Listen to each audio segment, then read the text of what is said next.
그들이 나갈새 사람들이 청하되 다음 안식일에도 이 말씀을 하라 하더라. 회당의 모임이 끝난 후에 유대인과 유대교에 입교한 경건한 사람들이 많이 바울과 바나바를 따르니 두 사도가 더불어 말하고 항상 하나님의 은혜 가운데 있으라 권하니라. 그 다음 안식일에는 온 시민이 거의 다 하나님의 말씀을 듣고자 하여 모이니 유대인들이 그 무리를 보고 시기가 가득하여 바울이 말한 것을 반박하고 비방하거늘 바울과 바나바가 담대히 말하여 하나님의 말씀을 마땅히 먼저 너희에게 전할 것이로되 너희가 그것을 버리고 영생을 얻기에 합당하지 않은 자로 자처하기로 우리가 이방인에게로 향하노라. 주께서 이같이 우리에게 명하시되 내가 너를 이방의 빛으로 삼아 너로 땅끝까지 구원하게 하리라 하셨느니라. 이방인들이 듣고 기뻐하여 하나님의 말씀을 찬송하며 영생을 주시기로 작정된 자는 다 믿더라. 주의 말씀이 그 지방에 두루 퍼지니라. 이에 유대인들이 경건한 귀부인들과 그 신의 유력자들을 선동하여 바울과 바나바를 박해하게 하여 그 지역에서 쫓아내니 두 사람이 그들을 향하여 발에 티끌을 떨어버리고 이고니온으로 가거늘 제자들은 기쁨과 성령이 충만하니라.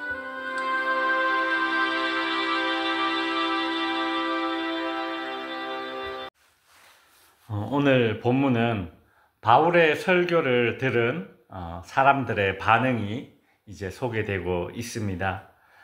42절에 보면 사람들이 청하되 다음 안식일에도 이 말씀을 하라 하더라.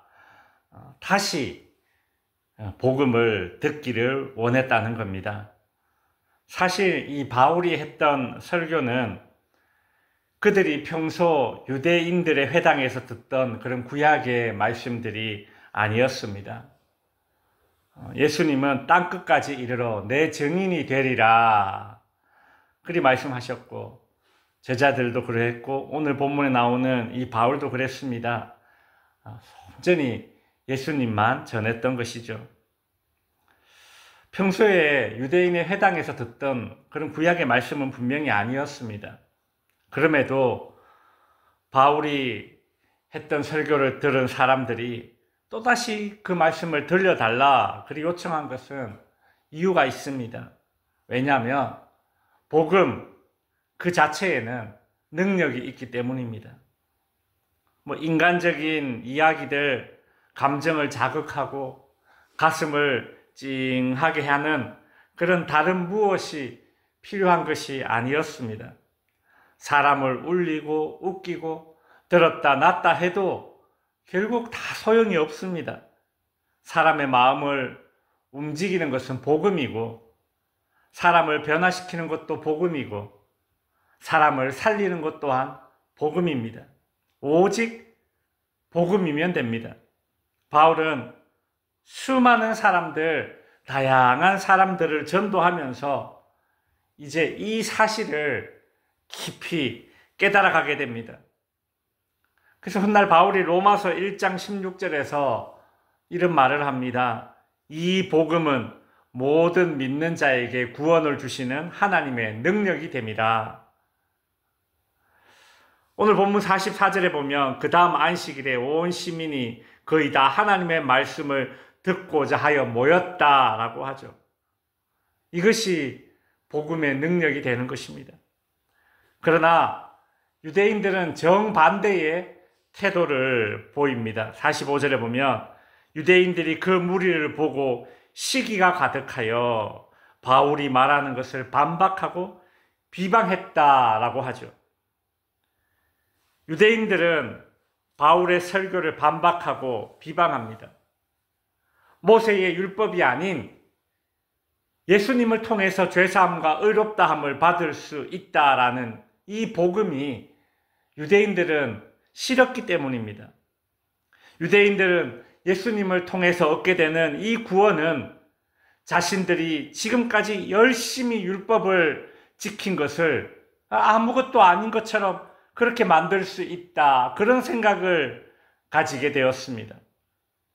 이방인들에게 예수 그리스도를 통해서 구원이 주어진다라는 것은 마치 무임승차하는 것과 같다라는 그런 생각을 가진 것입니다. 마태복음 20장에 보면 포도원 주인이 하루 한 데나리온의 품삯을 약속하고 일꾼을 데려와서 일을 시킵니다. 근데 그날 그 포도원에는 아침 일찍 온 일꾼도 있었고 또 오후에 온 일꾼도 있었습니다. 일을 모두 마치고 오후에 늦게 온 일꾼들에게 포도원 주인이 한 데나리온을 주었습니다. 그러자 아침에 온 일꾼들은 속으로 이렇게 생각합니다. 아니, 오후에 온 일꾼들이 한 데나리온을 받았으니까 나는 그것보다 훨씬 더 많이 받겠지? 그런데 포도원 주인은 아침에 온 일꾼에게도 한 데나리온을 주었습니다. 그러자 그들은 화를 냈습니다. 왜 오후에 온 일꾼들과 아침에 온 나를 같이 취급하느냐? 그들은 애초에 약속한 일당인 한 데나리온을 받았지만 늦게 온 사람들과 같은 돈을 받았다고 기분 나빠했습니다. 지금까지 쭉 율법을 지키며 살아간다라고 생각했던 이 유대인들은 이와 같은 심정이었습니다. 이방인들이 복음을 듣고 예수님을 믿고 의로워진다라는 것이 싫었습니다. 아니, 그들은 지금까지 율법을 지키지도 않고 살아왔는데 어떻게 저들이 우리와 같이 될 수 있단 말인가? 복음을 바라보는 유대인들의 심리는 불편했습니다. 그래서 유대인들은 모든 사람에게 은혜를 주는 그 복음을 거부합니다. 유대인들은 결국 그들의 특권 의식 때문에 은혜를 버린 것입니다. 그랬을 때에 바울은 이렇게 대처합니다. 46절에 보시면 바울과 바나바가 담대히 말하여 이르되 하나님의 말씀을 마땅히 먼저 너희에게 전할 것이로되 너희가 그것을 버리고 영생을 얻기에 합당하지 않은 자로 자처하기로 우리가 이방인에게로 향하노라. 유대인들이 거부한 복음을 이방인들은 환영합니다. 48절에 보면 이방인들이 듣고 기뻐하여 하나님의 말씀을 듣고 찬양하는 그런 일들이 일어나죠. 물이 높은 곳에서 머무르 있지 않고 조금이라도 더 낮은 곳으로 물이 흘러내리듯이 유대인들이 복음을 거부하여 이제 그 복음이 흘러내려 이방인들에게 돌아가는, 그래서 이방인들이 복음의 수혜자가 되는 그런 순간입니다. 유대인들은 복음을 거부할 뿐만 아니라 이제 한 발 더 나아가서 복음의 회방꾼 노릇을 합니다. 50절에 보면 유대인들이 그 지역에 영향력을 가진 사람들을 선동해서 바울과 바나바를 박해하고 쫓아냅니다. 돌이킬 수 있는 또 한 번의 기회마저도 자기 손으로 버린 것입니다. 제 말씀을 마칩니다. 바울과 바나바는 51절에 보면 두 사람이 그들을 향하여 발에 티끌을 털어버리고 이고니온으로 가거늘. 바울과 바나바는 복음 전하는 자가 지녀야 할 태도인 예수님이 가르침 그대로 정말 쿨하게 발에 먼지를 털어버리고 그곳을 떠나버립니다. 복음이 거부당할 때에 우리는 기분 나빠할 필요도 없고 상처받을 필요도 없습니다. 왜냐하면 그들은 바울과 바나바를 배척한 것이 아니라 복음을 배척했기 때문입니다.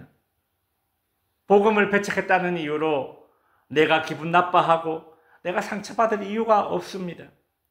우리 주님은 그래서 제자들에게 가르치셨죠. 발에 티끌을 털어버리라. 그냥 쿨하게 여기라는 것입니다. 우리는 오늘 본문에서 복음을 들은 사람들의 상반된 반응을 볼 수 있었습니다. 이미 복음 안에 있는 우리는 복음을 듣고 반기고 받아들일 수 있게 되어서 우리가 그런 존재가 먼저 될 수 있었다는 것에 대해서 먼저 감사해야 합니다. 그리고 아직까지 그러지 못하고 마치 율법으로 스스로 의로워질 수 있다고 착각하는 이 유대인들처럼 복음을 받아들이지 않고 스스로 구원해 보려는, 스스로 잘 살아보려는 그런 헛된 노력 가운데 있는 자들을 위해서도 우리가 중보적으로 기도하되 복음을 배척하는 자들을 마주하게 될 때에 우리는 기분 상하거나 상처받는 것이 아니라 의기소침해지는 것이 아니라 더욱더 담대하게 아무렇지도 않은 듯 마치 이럴 것이라 예상했어 라는 듯 상처받지 않고 담대하게 복음의 또 다른 그런 한 발을 내디딜 수 있는 저와 여러분이 될 수 있기를 바랍니다. 기도하겠습니다.